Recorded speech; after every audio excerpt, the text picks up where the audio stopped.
So let me tell you, Invincible, hands down, one of the most compelling stories in the comic book world. I mean, seriously, it's wild how good this series is. And here's the thing, I wasn't even planning to get into it. People had been hitting me up for ages like, hey, you gotta cover Invincible, and I kept brushing it off. Mainly because I was more familiar with Robert Kirkman's other big hit, The Walking Dead. That was my thing. But eventually I figured, what the heck? I was moving, needed something solid to put on the channel, and thought I'd finally give Invincible a shot. And let me tell you, I was not ready for how awesome this story is. It quickly jumped to the top of my list of all-time favorites. Now the story kicks off a few months before what we'd call present day, but don't worry, we'll catch up fast. We start off following this regular teenager named Mark Grayson. On the surface, he's just a typical high school kid. He's not the popular jock, but he's not a bullied loner either. He's somewhere in the middle. He studies hard, has a few friends, and pretty much keeps to himself. But then something crazy happens. One day, while he's taking out the trash, he chucks a bag into the air, and it doesn't just land a few feet away. It soars, like, way up there. That's when he realizes something's changing. He's developing superpowers, starting with super strength. And here's where it gets really interesting. Mark's dad, he's already a superhero. Not just any hero either, but one of the biggest and most powerful around,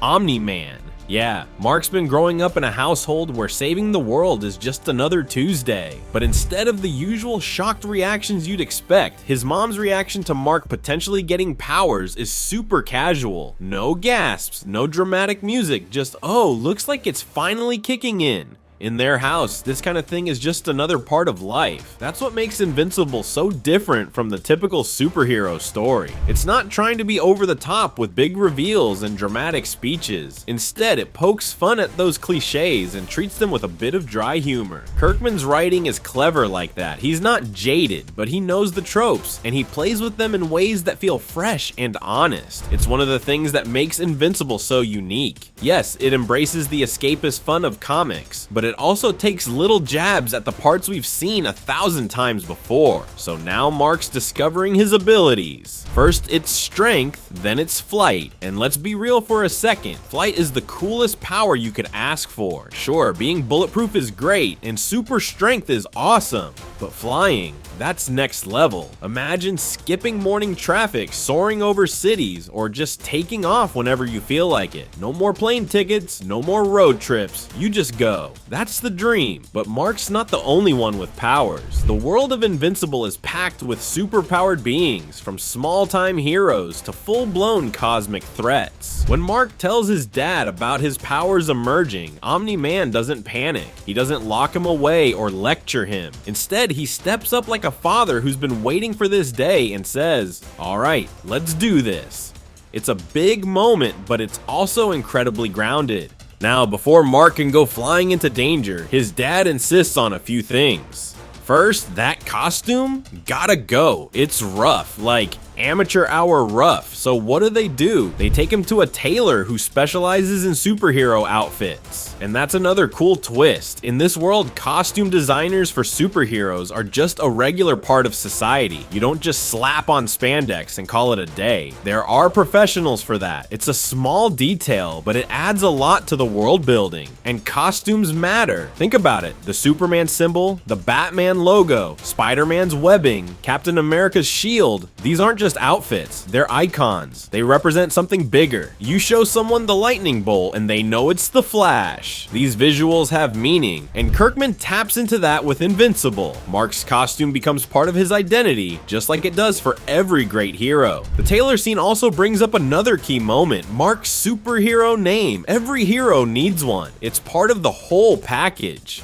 And when you're building a new superhero identity from scratch, coming up with a name that actually sounds cool, feels unique, and sticks, that's no easy task. But now we start to see Mark's mindset shift. This isn't just a kid messing around with powers. He's thinking like a hero. He wants to make a difference.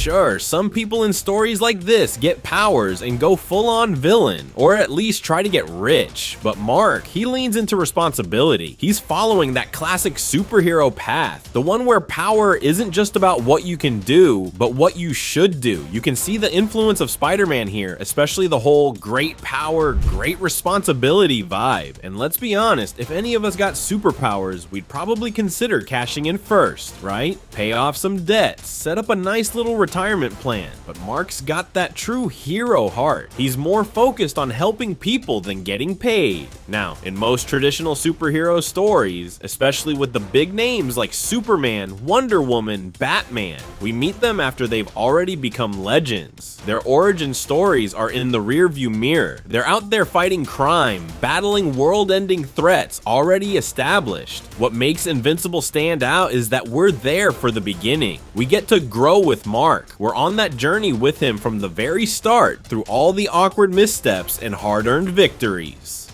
And let's not forget, the world he's stepping into isn't sunshine and rainbows. This universe is packed with real danger. There's a team of heroes called the Guardians of the Globe, who are kind of this world's version of the Justice League. But things don't go the way you'd expect. The tone of Invincible gets dark, fast, and when the story decides to go hard, it goes hard. There's violence, real consequences, people die, and when they do, it matters. It's not just a punch thrown into the sky. These characters bleed, they break, and the emotional impact is heavy.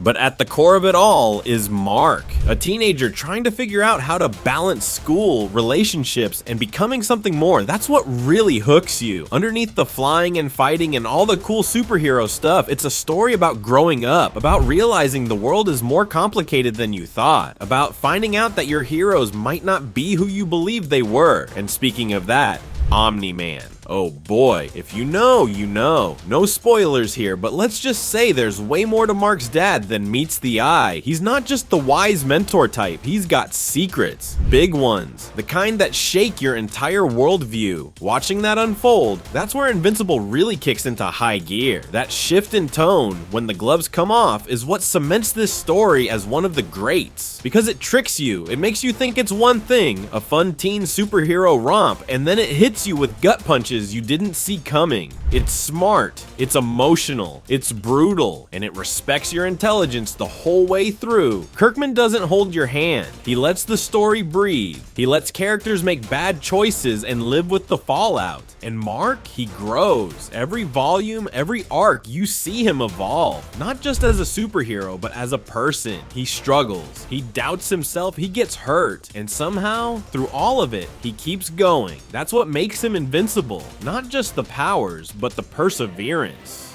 This isn't a world of black and white morality. Sometimes the villains make good points. Sometimes the heroes cross lines. And Mark has to figure out where he stands in all of it. If you haven't jumped into this series yet, do yourself a favor and start. Whether you're reading the comics or watching the animated show, it's an unforgettable ride. And this is just the beginning.